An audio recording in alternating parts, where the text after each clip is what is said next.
but I can't see my slides. It's okay. I'll put them up there in a moment. Hey, everybody. Welcome to our special Holiday Lights 2019 Expert Webinar Series. And this is being brought to you sort of indirectly from Front Row VIP, my private membership community, where members completed their 2019 Accountability Challenge. And we sweetened the deal this year by offering webinar spots to our winning team. And our guest today was part of that winning team. And I think you're going to love this because she's going to be helping us with something that we all battle with in one form or another. If you're selling online products, if you're an online coach, whoever you are, wherever you are, this is going to help you. So I don't want to take up her time. So I'm going to introduce you to Lesli Bitel. She is a business coach, a mentor, and she's got really good stuff for us. So Lesli, welcome. And I'm going to let you take it away. All right. Thanks, Jen. And thank you so much for having me. All right, everybody. So now I am going to attempt to get back into my slides here. All right. All right. You can now see my slides. Yes? Yep. All right. So let's jump in. So hello, everybody, and welcome. I'm Lesli Bitel, as Jen said, and I'm a business coach and mentor for service professionals, including health practitioners and coaches. So today I'm here to talk about a webinar entitled No More Hearing No, Banish, I Can't Afford It, and Learn to Get Yes After Yes from long-term committed clients, even if you despise selling. So I really want to acknowledge you for being here. As service professionals, you know, many of us have a talent or something that we're really, really good at, an area that we've developed an expertise in helping others over time. And essentially, a lot of times we decide to take that talent or passion and package it up to start our own business around it, which is awesome. Many, quite often, we're very passionate about that topic. And, you know, it could be helping others to resolve their own health issues, or maybe, you know, you're a life coach and you help people create a new life for themselves after maybe, you know, some kind of big transition in life, such as divorce. So this was certainly the case for me. Prior to moving into full-time business coaching, I had my own nutrition practice where I helped women to manage their weight without rigid diets. So, but often the challenge is when we start these types of businesses, it can be really tricky to figure out that whole business side of creating a sustainable and profitable business. So, you know, we often come to the table with a solid skill set in terms of, you know, how we're helping people, but it's that business side of things that can often be confusing. It can be actually downright overwhelming, especially because many of us don't come to, you know, the table, so to speak, with a lot of entrepreneurial education under our belt, right? We just don't tend to get that in our training programs. So I created this webinar. It's really my favorite thing to talk about. I want to show you how to grow a sustainable, profitable, and joyful practice, doing the work that you're really meant to do in this world. And, you know, at least to start to put an end to that confusion and overwhelm, again, with the business side of running a successful business or practice. Specifically today, my intention is to help you to overcome one of the most challenging yet crucial aspects of having a successful business, and that is nailing down that ever important sales conversation. No matter how you slice it, no matter how busy you are, you know, generating leads on social media, doing podcast videos, all the things that many of us do, once you get that person, that prospective client on the phone, you must be able to seal the deal, right? It's imperative. And this is really where many of us struggle. So even though quite often we might look at sales as kind of yucky or distasteful, or we might even kind of want to prefer to deny the fact that we have to sell in our businesses, developing this skill and being able to confidently move through this conversation with authenticity, with ease, is an absolute necessity, right? So, so that's really what this webinar is all about, how to nail down that enrollment conversation. Sometimes that conversation, we refer to it as a discovery call. There's lots of different names for it. We might even call it a strategy session, but it's that conversation that you have with someone prior to them agreeing to working with you, right? So the idea here is to help you really develop a strategy that you're comfortable with so that you can nail these calls. So that is why I put this webinar together for you. So real quick, who is this talk for? Well, actually a lot of you, I'm sure listening, anyone that has a service-oriented business of any kind, I'm very confident that you're going to get a lot out of this talk today. You're definitely in the right place if you want to sharpen those consultative selling skills. If you struggle to get clients to stick around long enough for them to achieve their desired results, you're going to get a lot out of today's talk. Also, you're in the right place if you tend to kind of freeze up or fumble during those exploratory conversations and you just really struggle with sealing the deal. You're also in the right place if you're ready to learn an authentic and heartfelt way to enroll clients into your programs without it feeling salesy. And you're ready to attract amazing, highly motivated clients who really pay you well for the incredible results that you can help them to achieve. Real quick, we have a lot of ground to cover today, so I'm going to be talking really fast. Here's some of the things we're going to cover. I'm going to teach you the 3 emotional triggers that must occur in a consultation, or the person will just not make a long-term commitment. So this is all about buying psychology. I'm going to teach you my simple 6-step formula to get to yes in a single conversation, what not to say when presenting your services to a potential client, the 1 question you must ask during each exploratory conversation that will literally make or break getting the long-term client, the number 1 key above all else to booking client after client with ease, and I actually have a lot more as well, including a detailed guide, so make sure you stay on to the very end. I have a detailed guide. I know you're going to want to get your hands on this, literally word for word scripting on how to handle one of the most common objections, which is I can't afford it. So I'm going to be sharing the URL shortly. So just really quick, just a little overview about my background. In a nutshell, I come from a very heavy clinical background as a registered dietitian. I've got lots of specialized training in functional medicine and behavior change through coaching. Additionally, I've spent 13 years in the pharmaceutical industry, specifically in sales and marketing. And, the best position I had in that industry was a regional business director. So really, marketing and sales especially is definitely my forte. And I also earned an MBA in global business. So the thing that I want to share though most of all with you is that despite all of this extensive experience, I had, lots of training under my belt, like lots and lots of sales experience and marketing. When I first started my practice, nutrition practice, this was like 07, 08, I actually really did struggle to get clients to commit to the premium packages that I was offering, right? And again, this is despite having a lot of training in this particular area. So I don't want to go into a ton of detail about my personal story, but what I want you to know is the thing you're going to learn today, the 6-step enrollment process that I'm going to teach, was a real life changer for me and continues to be what I teach my private clients as well.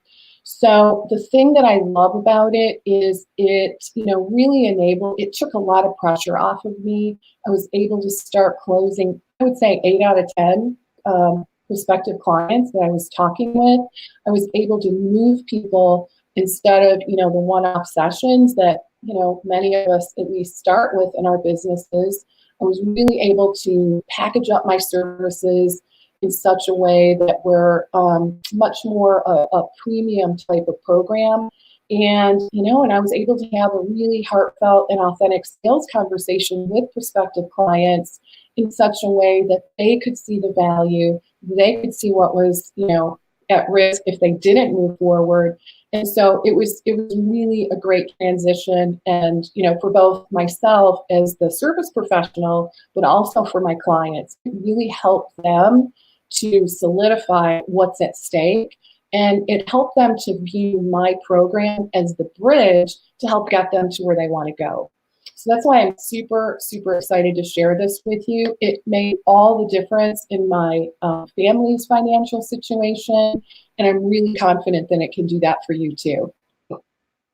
All right, so in fact, as I think about all the practice building strategies out there, I mean, I'm pretty sure there's as many options as there are stars in the sky, right? Many, many options. But for me, the thing that made the biggest difference, was it an amazing website? Definitely not, especially in my early days. I remember spending a lot of money on a very high-end website that honestly did not do the miracles that I was hoping.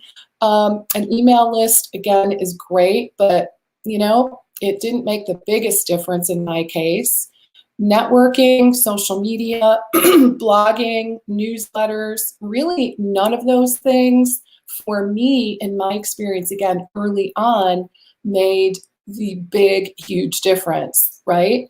So, I mean, and it may come as a surprise that none of these strategies were nearly as effective as the one-on-one conversation, right? So, and the thing that I really want to point out here, the reason why this is so incredibly important is all roads lead to this point. Generally speaking, now I don't want to say always, especially if you're very established in your business, sometimes, you can have a sales page and kind of even list your premium pricing, right?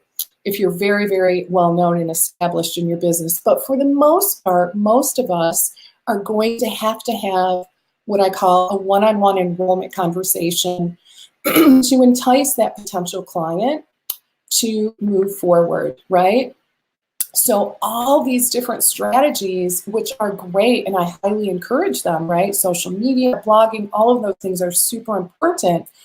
But no matter how people find you, regardless of how they come to you, generally they are going to want to talk to you, right? And that's why this conversation is of such importance. So can you imagine what it would be like to be able to confidently and authentically talk to someone with a clear roadmap that leads to the majority of people saying yes?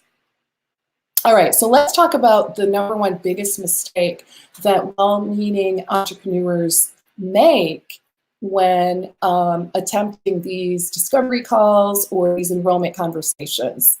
Well, the number one mistake by far is winging it, right? And I used to wing it myself, so I definitely know what this is all about. I didn't understand that there was a very specific structure for this conversation, right? Instead, I would tend to talk really enthusiastically about how I could help someone, my services. I would kind of explore what they're looking for. And honestly, I would just kind of cross my fingers and hope for the best. They'd say yes. And I can tell you, not very effective. Again, especially when trying to move someone into a premium package that is designed to help them achieve those desired results. So over the years, I've really nailed down what to do instead. I've studied buying psychology and the art of authentic client enrollment. I've learned from the best possible mentors out there. And honestly, I've drawn also from the years of my own experience in sales and marketing, where I learned about consultative selling and the emotional touch points that are necessary to help clients really bust through their own barriers. So I've picked the best pieces and I've put this process together in order to create really my own highly effective system, which is exactly what I'm going to share with you today. So the thing I want to stress is that instead of winging it and hoping for the best, what you want to do instead is to create a systematic and strategic enrollment conversation, right? So it's systematic in that it follows a sequence, And there's this very specific sequence of events that that unfolds during this conversation, right? It essentially takes the client on an emotional journey, and it's also very strategic, right? There are specific moments along the way in this conversation where we want to help that client recognize what's at stake and to recognize what's possible and really help them to move into a place where they themselves are going to come up with a logical decision that yes is the answer and now is the time. So it's very systematic and strategic. So let's start by talking about the 3 emotional triggers that must happen during an enrollment conversation for you to be successful. So first of all, they absolutely must understand the gravity. And when I say they, I'm referring to your potential client, right? The person with whom you're having this conversation. So that person absolutely must understand the gravity of their situation and the true cost of being stuck. They have to experience the seriousness or the impact of things that aren't working in their lives, right? Whatever it is that you help them fix. Secondly, they must recognize your services as the bridge to the solution they are wanting. So they must see you as capable of guiding them through their desired change, right? So they have to see you as the stepping stone to the result that they most desire. And then the third thing, this is super important, is they must be inspired as a result of this conversation with you. They've got to be inspired to take action now, right?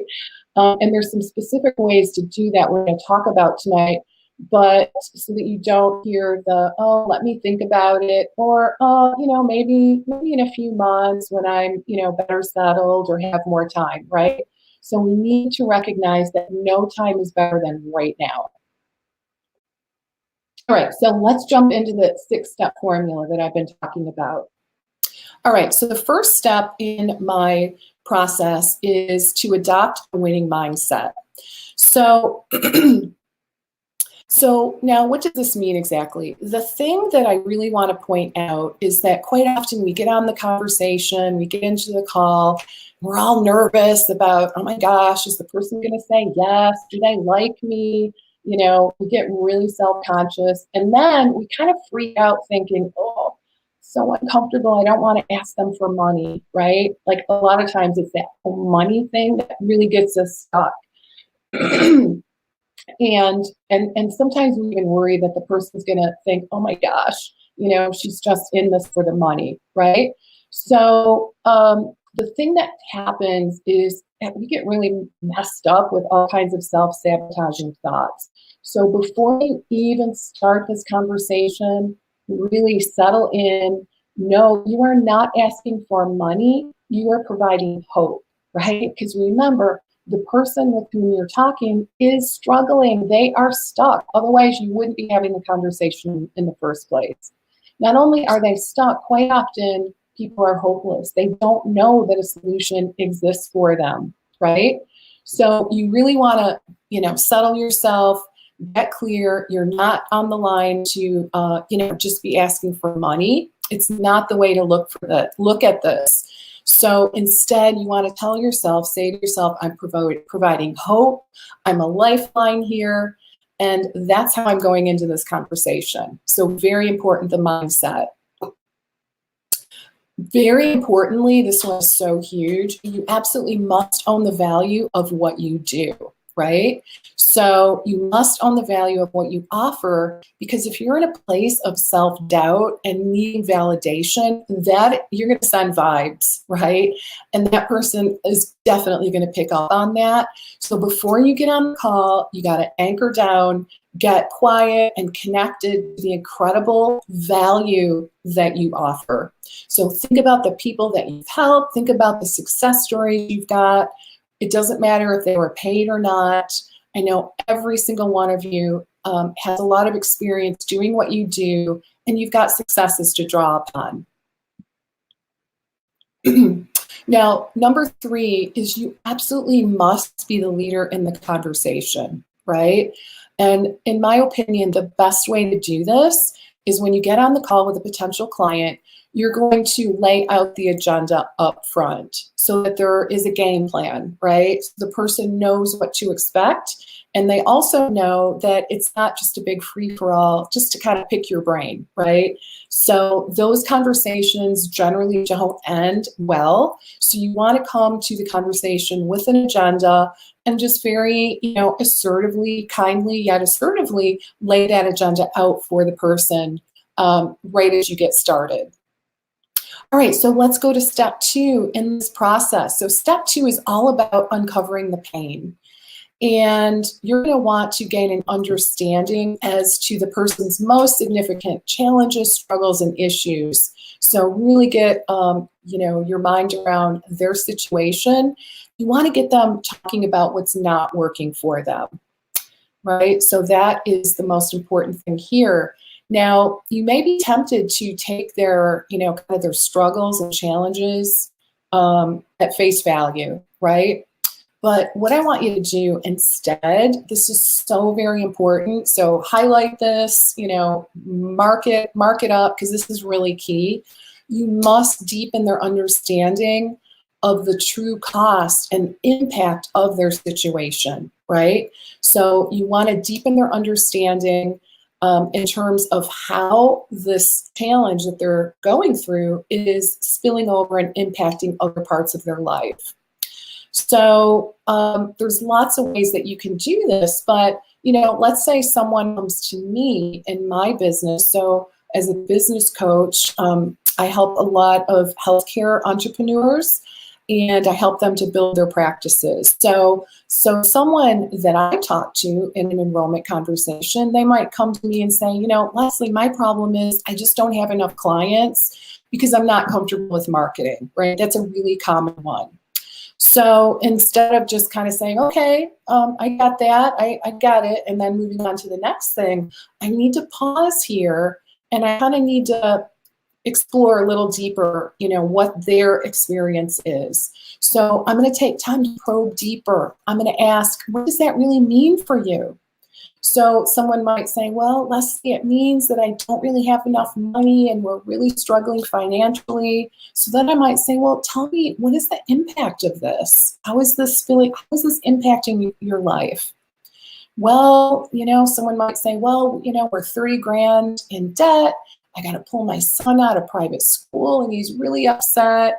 And I probe a little deeper and I find out that this situation's causing all kinds of stress and havoc in the person's marriage. They're bickering. There's a lot of acrimony. So can you guys see how just exploring and asking these deepening questions is really going to get this person to see for themselves? Notice I'm not telling them how crummy things are for them because they're in debt, right? Or because they struggle with marketing. I'm just simply asking questions so they themselves can articulate what's happening for them. And most likely the person didn't realize how their experience is so interconnected and impacting so many parts of their lives. All right, really important, let them do most of the talking, which is really important. So, if you're an expert of some kind, you really want to kind of take that expert hat off and just simply let them do the talking so they have the space to experience how it feels to be in this situation. Super important. And just a reminder, much of what I'm teaching you is about helping people really kind of sit with their emotions around, well, in this case, being stuck where they are. And, there's a reason behind that, and that is because people make buying decisions based on emotion, not logic, right? I know you've probably heard that before, but it's really true. So we need to give people space to really kind of feel their feelings.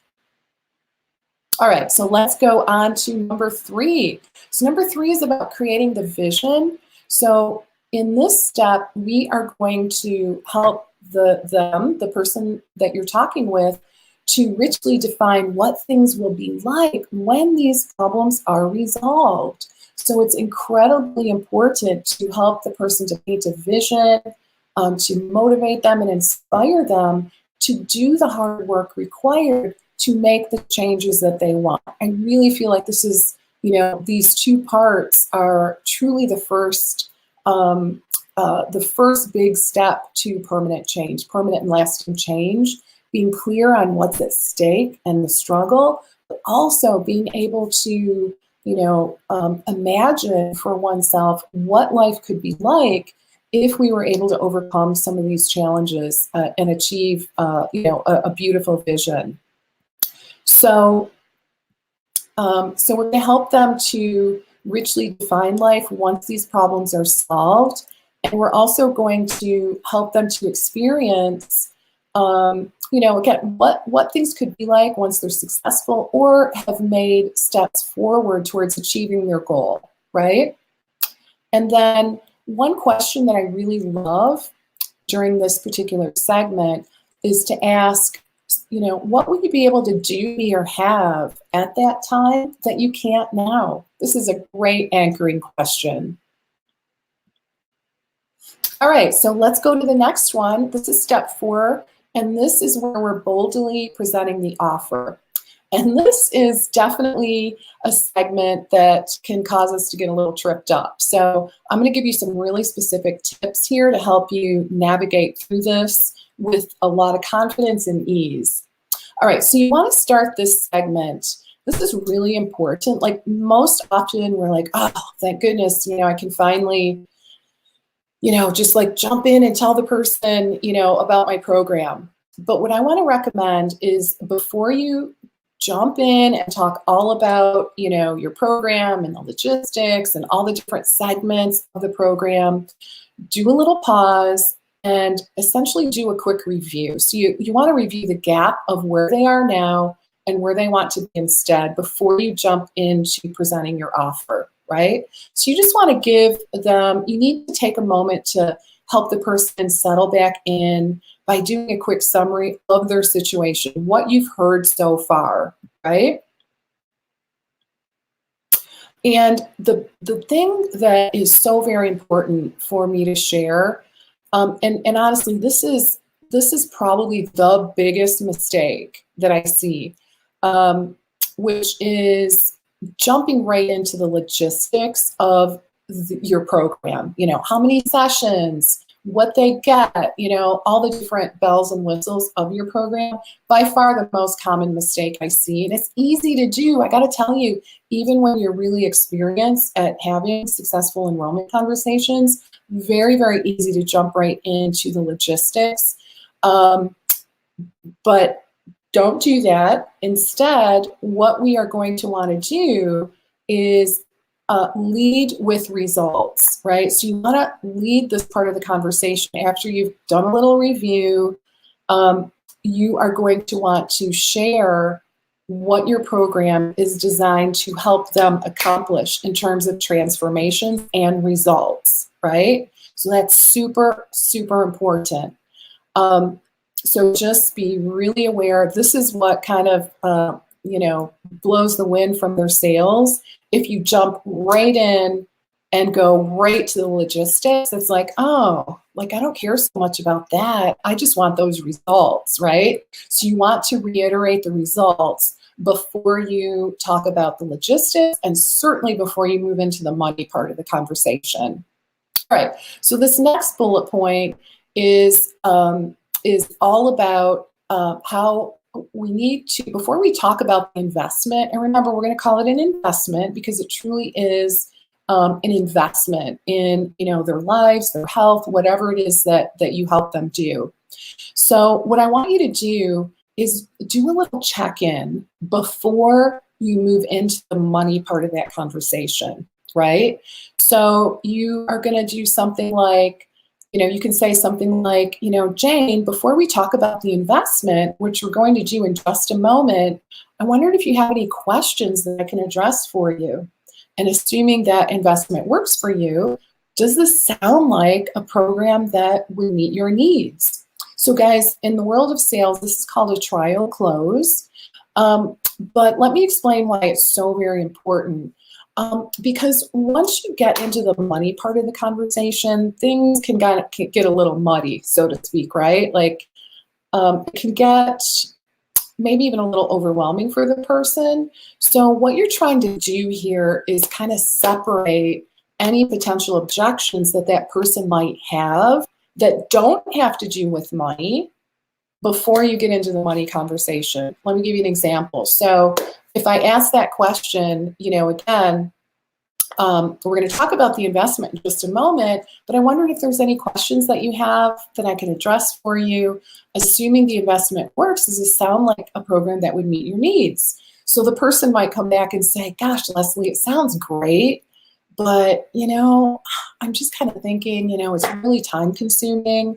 And man, we're going to go on vacation. I travel a lot. Oh, I just don't think I can, do it all, right? So that information is golden because, those are things you can talk through and figure out. Like, you can absolutely figure that out and, and come up with a solution. But if you don't know that's really what's going on in the person, once you get to that money part of the conversation, what could happen, and what often does happen, is they just put their hands up and say, I can't afford it, right? And you never really get to the bottom of what is truly holding the person back. So that's why please always check in before you move into the money part. All right, so now, super, super important is the question that you have to ask during every exploratory conversation. This will make or break your results. You guessed it. It's you got to ask for the business, right? We all know that. We all heard it, but sometimes, we kind of we don't do it very directly. And so what I want you to do in this part is be authentic, but do be direct. Don't just kind of beat around the bush and, what could be easy, like to be wishy-washy, right? Do not be wishy-washy. What I see happen here, and, I used to do this myself, where you end the conversation with, okay, so you have my information. Just let me know if you're interested, email me and let me know what you've decided, something like that, something kind of wishy-washy. So you don't want to do that, guys. Instead, you're going to say something like, Julie, I really feel like I have a good understanding of your situation, and I'm really confident I can help you. I'd be honored to work with you on improving your whatever, your digestive health or whatever it is. Would you like to get started, right? Just something really authentic, and very direct like that is much more effective. So put yourself in the client's place. This does not come across as pushy or as though you're only in it for the money, right? It comes across as an authentic invitation for the person to step in to work with you on solving their problems. So, and I know that feels really good when you're on the receiving end. All right, so now let's talk a little bit about how to create that sense of urgency. We alluded to that earlier because that person, one of the keys here, the key emotional triggers, is that person needs to experience a sense of urgency, right? I really feel strongly your biggest competition, I don't care what field you're in, what you do, the biggest competition is inertia, right? Your potential client doing nothing. That's really your competition. And so you got to create some kind of sense of urgency here. And one way that we can do that is, you might consider incentivizing them for making, a really empowered and decisive decision for themselves. So, for example, maybe you'll give a little discount as a bonus for making their decision within a specified time frame. I really like this strategy. People are financially motivated, and if this is positioned well, I've seen it work over and over and over again. So highly recommend that you come up with some kind of a bonus, a discount or something that's positioned as, kind of like as a rewarding their empowered decision to move forward within a specified time frame, right?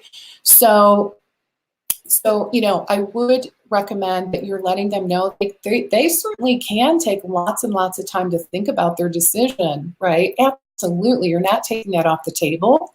But if they're willing to make the decision a priority, recognizing people are busy, right? They're super busy. And let's say they let you know their decision within a day or two, that you'd be happy to reward their decisiveness with some kind of a bonus, right? So that can be a really, really great way to approach it. All right, so step 5 is about overcoming objections. And now hopefully, if you've been really influential in the conversation, you're going to have a lot fewer objections. You're going to hear a lot less, I can't afford it, not now, not the time's not right, my spouse or husband, wife, whatever won't agree or won't approve it. Those are just a few. Definitely, I can't afford it being the most common. But let's just talk briefly about this whole objection issue. So the thing I want to share with you is, if you do get a no, no does not always mean no. I know that could be very shocking and surprising, but let me explain what I mean by that. The thing I want you to remember is that change can be really scary for people. There can be a lot of fear, a lot of self-doubt, and a lot of times that kind of manifests by the person saying, I can't afford it, right? And so it's really this I can't afford it objection is often masking a deeper level of fear or concern. And honestly, it's just sometimes easier for the person to say, oh, I can't afford it, right? Sometimes this is conscious on their part, sometimes it's not. But the thing that you're going to want to do, and this is super important, is you're going to, with a sense of curiosity, right? Definitely approach this just from curiosity. You're going to want to dig a little deeper so you can get to the core of their fear or obstacle that's getting in the way, right? So what is underneath I can't afford it? Usually there's something that's bubbling up for the person. Rarely the person is so broke that they do not have any means or any creative ability to be able to pay your fee, honestly. I mean, it does happen, right? Obviously. But quite often, I just want you to be aware that quite often it's fear. It's honestly, quite often it's fear of failure, right? I'm so scared I'm going to fail again that it would just be too painful. I'd rather not even try, right? So that's really common. So I want you to be aware of that and gently, with a sense of curiosity, just approach it and try to get beneath what's really happening for the person. You're going to, here's the key. You don't want to buy into their story of lack, because they're desperate for this change, and you as you're advocating for their highest good by not buying into their sense of lack. I hope that makes sense. So again, approach it from curiosity and full advocacy for the client. Okay, so that's super important. And as I mentioned, I'm going to share in just a few moments how to get your hands on an ebook that goes into a ton of detail, literally word for word scripts on how to handle the most common objections, including I can't afford it, and now's not the time, and then the other one is my spouse said no. Okay, so just hang tight and I'll give you that URL in just a moment. All right, so step 6 now is to utilize stick strategies. So after the person has said yes, believe it or not, maybe you've experienced this yourself, but quite often after someone has said yes, they kind of freak out, right? So you want to try to prevent this buyer's remorse. It's very, very common, right? Sometimes we second guess ourselves. We go, oh my God, what was I thinking? I made this decision too quickly. I didn't think it through. All kinds of things bubble up for people after they make a big decision. So, and this is really a very normal phenomenon that I want you to be aware of. So here's some ways to help mitigate that. And these are what I call stick strategies. So the first thing is that you definitely want to affirm their good decision. Now, I like to affirm their good decision right on the spot. Like, I will say, you made a great decision. Congratulations, right? And they're like, oh, good. I'm glad you think so, right? So you can already tell that they're like, oh my God, I can't believe I said yes, right? So you want to affirm their good decision. You can send them a little card, some kind of gift, inexpensive gift of acknowledgement. What I send my clients, it's just a little thing, but they so appreciate it, is like a special little journal that they can take notes in. And so it really goes far. You want to get them started immediately, right? So, get them scheduled, get them started with the process. So, for example, if you got any kind of an assessment, you want to get them going on that right away so they are feeling already invested in the process. Super, super important. So get them going, have them moving forward on some kind of assignment that's to be done between the time they say yes and your first session with them. And then, of course, get them scheduled. Do not say, okay, great, I'll send you an email with some scheduling options. Don't do that. Instead, you want to get them going in the process, get them in the books, and get the whole thing moving forward. All right, so again, the 6 steps are: adopt a winning mindset. Number 2, uncover the pain. Number 3, create the vision. Number 4, boldly present your offer. Number 5, overcome objections. And number 6 is to use 6 strategies. So I'm going to share, I'm excited to share this, the number 1 key to successful client enrollment. All right, are you ready for this? Complete unattachment to their yes or no. Believe it or not, I've seen it over and over again. So this is really difficult, and it's definitely part of the mindset. Remember, step 1 is all about mindset. So before you get into the conversation, before you get on the phone with this person or meet with the person, you really want to completely put aside, of course, you're going to be an advocate for them, for their highest good. You're going to go through these steps. You're going to be fully present, but you're not stuck on, oh my God, I hope they say yes because I really need the money, right? Don't do that. People can sense that. So you just want to completely, even though you really need the client, you really want the client, you put that aside, put it in a little box in your brain, and you are fully present with that client, and you are confident. This is key. Confident that everything's going to unfold as it should, and whether or not this person steps into working with you is really ultimately their decision, right? You are going to do everything you can, to help them increase their awareness around their challenges and what's possible for them. You're going to position your service as the bridge to help get them there.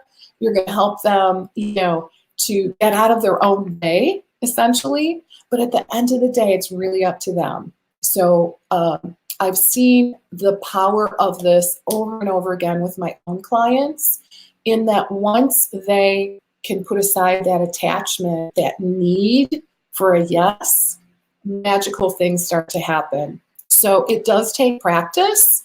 And the other thing I want to share, the beauty of doing this is super cool and very interesting to me. When you are unattached to the outcome, you're able to come from a place of complete service to that person. And as a result, you're going to be more courageous in this conversation. You're going to be more bold and courageous, and that you're going to say things that intuitively just need to be said. And these are often things that you might otherwise censor out of the conversation if you're all worried about, oh my God, are they going to say yes? Do they like me, right?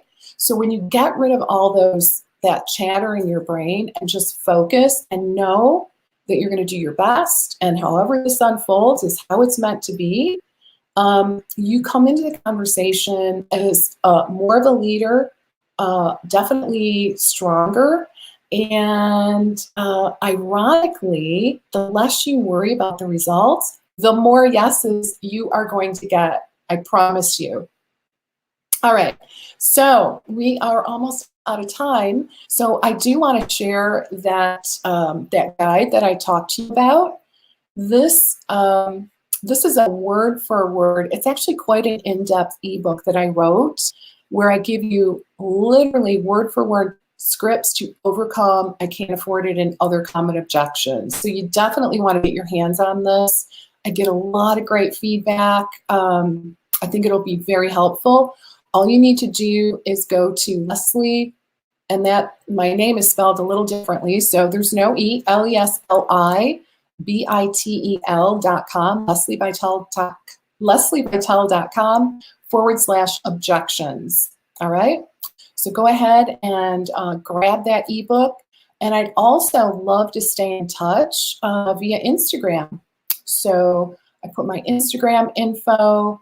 I just go by my first and last name, Lesli Bitel. So I'd love to see you on over at Instagram as well. All right, so I'm going to get out of screen share. And Jen, if we have any questions from the audience, I'd be happy to talk through those questions. You guys, do you have any questions? Now is the time. I have to say, I totally loved that you included the okay, they said yes, but lock them in because of that buyer's remorse. And actually, you reminded me there was an email that I should have sent Friday, and I was like, oh my gosh, because it addressed exactly. It was part of that process that I had not. It's a real thing. Yeah, I know. Really I've done it myself, right? Now, I remember the first time I signed up to work with a high-end coach. I was super excited. I knew every bone in my body knew it was the right thing, but I was like, do I really have to sign that contract? And I seriously went through this. I was like, oh my God, maybe I should try to get out of it, right? But so it is a real thing. So it's not you. It's just human nature. So super important. You don't want to get people coming back saying, oh my God, I changed my mind. Yeah, because a lot of times, and I think a lot of the things we do, a lot of the things is based around what is convenient for us and our schedule. So we're like, okay, it's the end of the year. I don't want to sell during the holidays. So I'm going to sell in early December, cut it off somewhere in mid-December, but I'll start the program with everybody in the new year. That's typical and that's fine. However, if you let them pay a deposit or whatever and say yes here, and they don't do anything until January, second week in January, let's say, there's just too much time for them to second guess themselves and everything else. So you do want to get them in the program, whether it's the intake form or a survey, like you said, or whatever it is, a quiz, assessment, important. So thank you for that. And all the tips were really super, super helpful. And I don't care if you're a seasoned salesperson or, this is your first rodeo, those tips are going to be helpful for everybody. I know they definitely helped me. Great. And Christine says, this is so helpful, taking notes left and right. Thank you for all this information. And Kim says, definitely going to check the ebook and check out your scripts. Yeah, thank you. I love a good script. Thank you. Then we have no reason to not succeed, right? Oh, exactly. And the other thing that you said as well, I have found this to be so true, is I don't want to say the less you care, but when you aren't so invested in somebody saying yes, there is sort of an aroma that you give off, some pheromones. I don't know what it is, but it's just, it puts you at ease and it puts them at ease. They don't feel like you're trying to super sell them. It's just look, I'm presenting you with this amazing opportunity. It's up to you to take it. I've told you why I think you need it. I've made my best case for how I think I can help you. And now it's up to you, and, take it or leave it. And that's good. That's my attitude. And as soon as that happened for me, when I felt completely good about what I was presenting, knowing that it really indeed was a very good offer, knowing that I really could help them, And then, and then if the offer is not accepted, like, okay, then it wasn't meant to be, and like next, so right. That was really great to hear, as I think for everybody. Okay, so let me put your link back up here. Thank you so much for doing this, Leslie. Oh, my pleasure. Really, really good stuff. And I'm going to be downloading your ebook too. I'm not seeing any questions, just lots of comments of appreciation. So, and I will echo that. Thank you so, so much. Have a wonderful holiday. If I don't see you, I know I'll be seeing you in the front row, but have a great holiday. And thank you so much. Thanks. Bye, Jen. Thanks for having me. Yep. Bye. Bye, everybody. Bye, make sure you grab this ebook, leslibitel.com/objections. Bye-bye. Bye.